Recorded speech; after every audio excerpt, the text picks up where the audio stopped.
Hello class. Welcome back बच्चों। तो प्यारे बच्चों, स्टार्ट करते हैं नया लेक्चर। बेटा, नए लेक्चर में ना चर्चा को आगे बढ़ा रहे हैं। एक्टिविटी और टर्नओवर रेशो आज हम अभी बिल्कुल खत्म कर लेंगे। ठीक है जी। बाबू, हमने एक्टिविटी और टर्नओवर रेशो में अभी तक सिर्फ एक ही रेशो की बात करी है, जहां हमने इन्वेंटरी टर्नओवर रेशो को अच्छे से समझा है। इन्वेंटरी टर्नओवर रेशो के लिए कल मैंने बोला भी था बेटा कि पेपर में 100% आप देख रहे होंगे इसको। 100% इन्वेंटरी टर्नओवर रेशो पक्का आती है पेपर में। ठीक है जी, चलो खैर, और चर्चा को आगे बढ़ाते हैं। इन्वेंटरी टर्नओवर रेशो से आगे बढ़ते हैं। बेटा, अब हम बात कर रहे हैं trade receivable turnover ratio. Trade receivable turnover ratio समझते हैं बेटा, क्या है ये रेशो। नेट क्रेडिट सेल्स या credit revenue from operation upon average trade receivable. तो वो क्या फॉर्मूला था इन्वेंटरी टर्नओवर रेशियो का? कॉक्स या cost of revenue from operation upon average inventory. ठीक है जी। मतलब अगर एक्टिविटी और टर्नओवर रेशियो का ट्रेंड इसी तरफ है, अगर आप इन्वेंट्री टर्नओवर रेशियो निकाल रहे हो तो एवरेज इन्वेंट्री यहाँ है। ट्रेड रिसीवेबल टर्नओवर रेशियो निकाल रहे हो तो एवरेज ट्रेड रिसीवेबल यहाँ है। अभी अगला होगा ट्रेड पेएबल टर्नओवर रेशियो, वो यहाँ होगा। Working capital turnover ratio, working capital यहाँ होगी। Fixed assets turnover ratio, fixed assets यहाँ होगी। Net asset turnover ratio, net assets यहाँ होगी। जिसका भी टर्नओवर रेशियो निकालोगे वो चला जाएगा डिनोमिनेटर में। ठीक है जी। अब उससे क्या चीज बनती है, ये रहेगा नोमरेटर में। इधर देखना प्लीज बाबू। एवरेज ट्रेड रिसीवेबल का मतलब क्या है? Opening debtor, opening BR. बेटा, ट्रेड रिसीवेबल तो पढ़ा ही है ना पहले चैप्टर में। ट्रेड रिसीवेबल का मतलब डेटर प्लस बीआर है ना।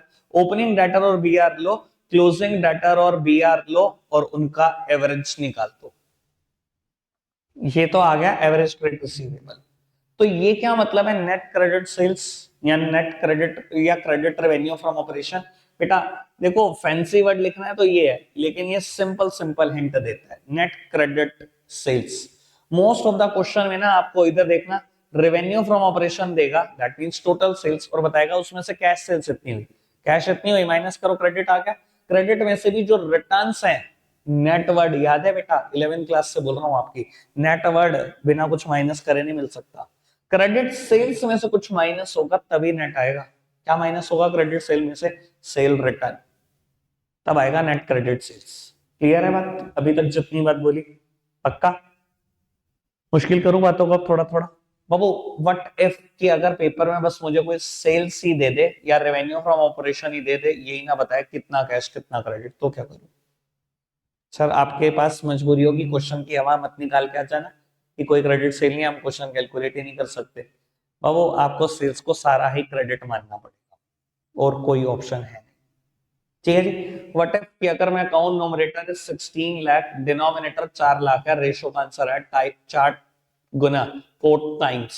कल भी बोल चुका हूं कि टर्नओवर रेशो ज्यादातर टाइम्स में आएगी। बाबू, क्या समझे? फॉर्मूला थोड़ी पढ़वाना है, समझे क्या? कि किसी भी टाइम पर मेरी दुकान का उधार 4 लाख से ज्यादा नहीं होता। किसी भी टाइम पर एवरेजली उधार मैं लोगों को सिर्फ 4 ही लाख देता हूं, पर इससे 16 लाख रुपए की क्रेडिट सेल निकालता हूं। मतलब ये है कि अगर किसी भी टाइम मेरी दुकान का उधार जब भी खाते खोल लो तो डेटर और बीआर मिलाकर 4 लाख से ज्यादा नहीं होंगे। एवरेजली 4 लाख रहता है ये, और मैं 16 लाख की सेल निकालता हूं इससे क्रेडिट की। यानी कि 4 लाख का उधार देता हूंगा, फिर वो आ जाता होगा, फिर 4 का उधार देता हूंगा, फिर आ जाता होगा, फिर 4 का उधार, फिर आ जाता होगा, फिर 4 का उधार। 16 लाख रुपए सेल के निकाल लेता हूं, 4 4 लाख के उधार से। 4 बार ही तो कन्वर्ट कर दिया मैंने। क्लियर है बात? आपको बताऊं आपने क्या लिखा है एक्टिविटी और टर्नओवर रेशियो के इंट्रोडक्शन में? क्या लिखा हुआ है इंट्रोडक्शन में? How efficiently firm is using its resources to convert it into the revenue from operation. क्या आप अपने रिसोर्सेज को कितना अच्छा इस्तेमाल कर रहे हो, उससे कितनी बार सेल में कन्वर्ट कर देते हो? दिख रहा है हम कितनी बार सेल में कन्वर्ट कर देते हैं लास्ट टू लास्ट ईयर। क्योंकि मैं रीडिंग सिखाता हूं, मैंने बताया भी था last to last year activity और टर्नओवर रेशियो सरप्राइज के तौर पर पहली बार थ्योरी में आ गया था। हम रेशो का न्यूमेरिकल दिमाग में होता है हमारे, फंसा देता है सीबीएसई। अगर unexpected paper is always difficult, ये मानते हो? अनएक्सपेक्टेड है तो डिफिकल्ट होगा। क्या होगा अगर 20-25 नंबर की थ्योरी आ जाए?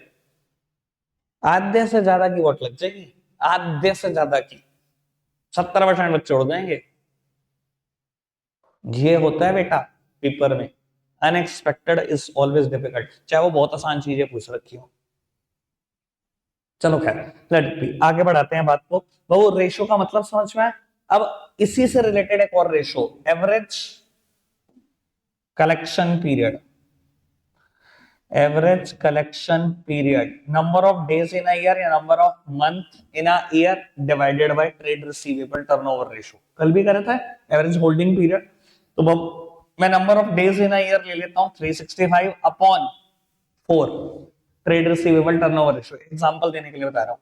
अब ये 91.25 आएगा, पर हम इसे हमेशा अपर साइड राउंड ऑफ करेंगे। मैंने लिखा 92 डेज, मतलब तो समझ गए होंगे ना। एक बार 4 लाख रुपए का उधार दिया, 92 दिन में वापस आ गया, फिर 4 लाख का उधार दिया, फिर 92 दिन में वापस, फिर 4 लाख का उधार दिया, फिर 92 दिन में वापस, फिर 4 लाख का उधार दिया, 92 दिन में वापस। ऐसे 16 लाख की सेल भी क्रिएट हो गई। किसी टाइम पर भी मेरा उधार 4 लाख से ज्यादा नहीं हुआ, और पता लग गया एक बार पैसा उधार देने पर कितने दिन में वापस आता है, वो 92 दिन में वापस आता है मेरा। ठीक है जी, सीएस का यही काम होता है। बहुत सारी फर्म बैलेंस शीट ला कर रख देते हैं, सर बताओ क्या दिक्कत चल रही है, क्या दिक्कत चल रही है। कितनी बढ़िया दिक्कत बता सकते हैं हम क्या चल रही है, क्योंकि आधे से ज्यादा केसेस में बेटा आपकी trade receivable turnover ratio normally business में 2 होती है, 2.5 होती है। तो हम यही पूछते हैं कि एक बार उधार कितने दिन में वापस आया? 180 दिन से ज्यादा में वापस आया। क्या कर रहे थे आप? झक मार रहे थे, उधार नहीं निकलवा पाए आप डेटर से। तो यहाँ से दिक्कतें एनालाइज करना काम होता है। आप एनालिसिस सिखा रहे हैं आपको फाइनेंशियल स्टेटमेंट का, रट्टू तोता नहीं बना रहे। मुझे पता है आधे से ज्यादा, मतलब मैं समझाता रहता हूँ, बस वो थोड़ी देर तक तो असर रहता है उस चीज का, बस थोड़ी देर बाद बस अरे क्वेश्चन करने, नंबर लाने, वो उड़ ही जाता है आपके दिमाग से। चलो खैर, अपना काम है अच्छा अच्छा गर्म करे जो, बाकी तो आप ही कर रहे हो जो कर रहे हो। फिलहाल बताओ, इतनी बात कोई दिक्कत तो नहीं? पक्का से आगे बढ़ सकते हैं? बढ़ जाए आगे। चलो जी बेटा, मैं बात को आगे बढ़ा रहा हूं। अब हम पढ़ रहे हैं trade payable turnover ratio. Trade payable turnover ratio काफी सिमिलर ट्रेड पेबल रेशो के फॉर्मूला तो आप मेरे को पता है, आधे से ज्यादा बच्चों ने मन में सोचना शुरू कर दिया कि हम खुद बना लेंगे। बेटा बताना चाह रहा, डिनोमिनेटर में क्या लिखो? Average trade payable, average trade payable. पूरा नहीं लिख रहा मैं, अब शॉर्टकट में लिख रहा हूं। एवरेज ट्रेड पेबल का तो मतलब बिल्कुल अच्छे से पता ही है, ओपनिंग क्रेडिटर्स और बीपी प्लस कर दो इसको क्लोजिंग क्रेडिटर और बीपी के साथ, और बेटा एवरेज निकाल। ठीक है ना जी? और ऊपर क्या आएगा न्यूमरेटर में? नेट क्रेडिट परचेसेस, इससे related term net credit purchases. Again ratio का आंसर टाइम्स में होगा। व्हाट इफ की अगर मैं कहूं numerator 10 lakh, denominator 5 lakh, ratio का आंसर 2 टाइम्स, मतलब किसी भी बार मैं 5 लाख से ज्यादा रुपए देने नहीं होते मेरे को क्रेडिटर के। ठीक है जी, किसी भी बार नहीं देने होते। ठीक है जी, और पूरे साल भर में मैंने कितनी क्रेडिट परचेज करी? 10 लाख। यानी कि बाबू बस, यानी कि 2 ही बार कन्वर्जन किया आपने, 2 ही बार। यानी कि एक बार उधार देने में कितना पैसा लगाया, कितने दिन लगाए होंगे? लगभग 183 दिन लगाए होंगे ना। एक बार उधार आ गया 5 लाख का, 183 दिन बाद उतारा, फिर 5 लाख का उधार आ गया, 10 लाख की क्रेडिट परचेज करी साल भर में। यही तो पता लग रहा है इस चीज से। Average payment period, average payment period number of days in year upon trade payable turnover ratio 2 times, यानी कि वो 183 डेज ही आएगा। अपर साइड राउंड ऑफ करना है, मैं उसी दिन से काटू। ठीक, done. Trade receivable turnover ratio पे 12 क्वेश्चन है पक्के लिए पे। ठीक है जी बाबू, trade payable turnover ratio done. अब बाबू, अब हल्की हल्की रेशोस है। अब मुझे पेपर में लगता नहीं जो मैं 4-5 6 लिखूंगा आएगा, पर मैं ये भी बोल चुका हूं बहुत बार कि मेरे सोचने से फर्क नहीं पड़ता। ठीक है जी, जिसने पेपर बनाना वो क्या सोचता है इस बात से बहुत फर्क पड़ता है। बाबू वर्किंग कैपिटल टर्नओवर रेशियो कुछ नहीं, वही नेट सेल्स ठीक है जी, या रेवेन्यू फ्रॉम ऑपरेशन। बेटा ज्यादातर केस में ना न्यूमरेटर इज सेल्स, अगर कुछ न्यूमरेटर ना पता हो तो वो सेल्स ही है। ठीक है जी। इन्वेंट्री टर्नओवर रेशियो में वो कॉक्स है। ट्रेड रिसीवेबल में क्रेडिट सेल्स है, क्योंकि ट्रेड रिसीवेबल से वही रिलेट करता है, ट्रेड पेबल से वो नेट क्रेडिट परचेजेस है, बाकी सब में सेल्स है। जैसे कि यहाँ पर नेट सेल्स है या रेवेन्यू फ्रॉम ऑपरेशन है अपॉन वर्किंग कैपिटल। ठीक है जी। अभी अगली है फिक्स्ड एसेट्स टर्नओवर रेशियो। बाबू अब न्यूमरेटर सेम, नेट सेल्स या रेवेन्यू फ्रॉम ऑपरेशन, अपॉन में ना खाली फिक्स्ड एसेट्स मत लिखाना, या नेट फिक्स्ड एसेट्स है। नेट फिक्स्ड एसेट्स का मतलब क्या है? फिक्स्ड एसेट्स उसमें से माइनस कर देना डेप्रिसिएशन। ठीक है। और last net asset turnover ratio. Net asset turnover ratio का फॉर्मूला, ये तो न्यूमरेटर सेम है, net sales upon revenue from operation upon में नेट एसेट्स। नेट एसेट्स का मतलब क्या होता है? नेट एसेट्स और कैपिटल एम्प्लॉयड का मतलब सेम है, चाहे एसेट साइड से निकाल लो लायबिलिटी साइड से।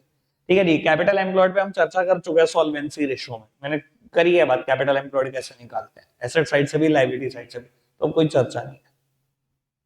तीनों रेशियो का आंसर अगेन टेंस में। इस पर बुक में मिला के टोटल 5 क्वेश्चन होंगे, 3 रेशियो 5 ही क्वेश्चन होंगे, बस ज्यादा इससे ज्यादा कुछ नहीं है, इसलिए मैं एक्सपेक्ट भी नहीं करता हूँ इसको बहुत ज्यादा। एनालिसिस के बढ़िया टूल इन ये एक्टिविटी और टर्नओवर रेशियो में 3 ही है, ट्रेड पेबल, ट्रेड रिसीवेबल और इन्वेंटरी टर्नओवर रेशियो। ठीक है। अब बेटा कुछ बच्चों की प्रॉब्लम्स है, मैं बोल ले रहा हूँ, आप क्वेश्चन करना स्टार्ट कर दो फर्दर। ठीक है जी, आपके ग्रुप में नोट्स है।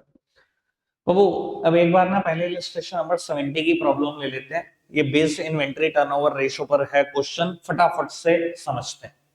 बेटा इन्वेंटरी टर्नओवर रेशियो मुझे कैलकुलेट करनी है, ये 3 डेटा है मेरे पास। कॉक्स निकालो, कॉक्स कैसे निकलेगा? Opening stock plus net purchases plus direct expenses minus closing stock होता है, या 3 ही स्टैट है, this plus this minus this. Numerator is 60,000 क्योंकि दोनों मिला के 90 हुआ, 90 माइनस 30 60। ठीक है जी। Upon average inventory opening plus closing divided by 2, 20,000 ratio is 3 times, ratio निकल गई।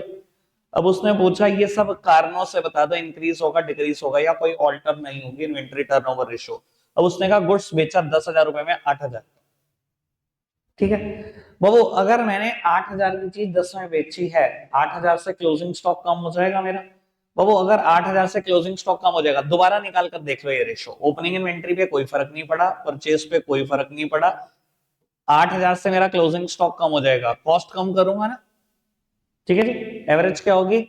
ओपनिंग इन्वेंट्री 10, क्लोजिंग 22, 32, 32 के एवरेज 16। बेटा ये 68,000 है और ये 16,000 है। ठीक है जी। रेशो इंक्रीज हो रही है, सॉरी 58 होगा ये बेटा, 90 माइनस 22, 68 ही था। ठीक है 68 ही था, रेशो 4 टाइम्स से भी ज्यादा हो गई, इंक्रीज। ठीक है। उसके बाद increase in the value of closing inventory by 10,000, अगर क्लोजिंग स्टॉक 10,000 से बढ़ जाए, ये नोमरेटर कितना था 90 माइनस ऑफ 40 हो जाएगा 50, अपॉन में एवरेज। एवरेज कैसे निकलेगी? ओपनिंग इन्वेंट्री 10 ही है, क्लोजिंग 10 से बढ़ गई 40 हो गई, 10 और 40 50 का एवरेज 25, रेशियो इज 2 टाइम्स, यानी कि रेशियो गिर गई, पहले 3 गुना थी, फर्स्ट में बढ़ी थी, सेकंड में गिर गई। कहता गुड्स खरीद लिया आपने 20,000 के, बेटा नोमरेटर पे कोई फर्क नहीं पड़ेगा क्योंकि मैंने 20,000 के गुड्स खरीदे तो परचेस में ऐड हो जाएगा। ठीक है जी। पर क्लोजिंग स्टॉक भी तो बढ़ जाएगा at the same point of time 20,000 से, जो कि माइनस होना है, इसमें प्लस होना है, क्लोजिंग स्टॉक माइनस हो जाता है ओवरऑल, तो नोमरेटर पे कोई फर्क नहीं पड़ा। चलो मैं बता देता हूँ, इतनी तेजी नहीं चलता। ओपनिंग इन्वेंट्री 10,000, परचेज अगर 20,000 की करी तो परचेज 80 से कितने की होगी? 1,00,000 माइनस करो क्लोजिंग स्टॉक 30 का था, अगर 20,000 के गुड्स खरीदे तो क्लोजिंग स्टॉक भी तो बढ़ गया, ये कितना हो गया 50, यहाँ 20 जुड़ गया, यहाँ 20 भी जुड़ गया, ये प्लस हुआ ये माइनस हुआ, तो इसलिए मैंने कहा था कि कोई फर्क नहीं पड़ा। ठीक है। अपॉन बेटा ओपनिंग इन्वेंट्री 10 ही है, इसमें 20 जुड़ गया, ये 50 हो गई, 10 और 50 60, उसका एवरेज आ गया 30। अब ये क्या हो गया रेशो? ये 60,000 है 30, रेशो 2 टाइम्स, यानी कि रेशो फिर गिर गई। ठीक है जी। परचेज रिटर्न हो गई 5,000, न्यूमरेटर पे फिर कोई फर्क नहीं पड़ा, क्यों? Opening inventory as it is, purchase में से माइनस हुआ, क्लोजिंग स्टॉक में से भी माइनस हुआ 5,000, कोई फर्क तो नहीं पड़ा, न्यूमरेटर क्या रहेगा 60,000। तो वो ओपनिंग इन्वेंट्री 10,000, परचेज रिटर्न से क्लोजिंग स्टॉक कम होगा 5,000 से, हो गया होगा 25, 25 और 10 35 का एवरेज 17.5, रेशो 3 गुने से ज्यादा आ गई, रेशो हो गई इंक्रीज, और ये दोनों का भी इंपैक्ट सेम है जो परचेज रिटर्न का है। 10,000 रुपए निकाले पर्सनल पर्पस के लिए, गुड्स निकाला 10,000 का पर्सनल पर्पस के लिए, परचेजेस में से कम, क्लोजिंग स्टॉक में से कम, न्यूमरेटर पे कोई फर्क नहीं पड़ेगा, डिनोमिनेटर में क्लोजिंग स्टॉक कम हो जाएगा। ठीक है जी, ऐसे ही गुड्स डिस्ट्रीब्यूट करती है फ्री सैंपल, परचेज में से कम, क्लोजिंग स्टॉक में से कम, न्यूमरेटर पे कोई फर्क नहीं पड़ेगा, डिनोमिनेटर में क्लोजिंग स्टॉक कम हो जाएगा, रेशो इंक्रीज होगी, ये भी इंक्रीज होगी, जो फोर्थ का इंपैक्ट है वही फिफ्थ का वही सिक्स का। ठीक है जी, कोई दिक्कत तो नहीं, कैलकुलेट करके ही देखना पड़ेगा थोड़ी सी मुझको। चलो जी आज एक सेकंड रुक दो, प्रॉब्लम बताओ जी। रखते हैं आज के लिए इतना ही है प्यारे बच्चों, बाय।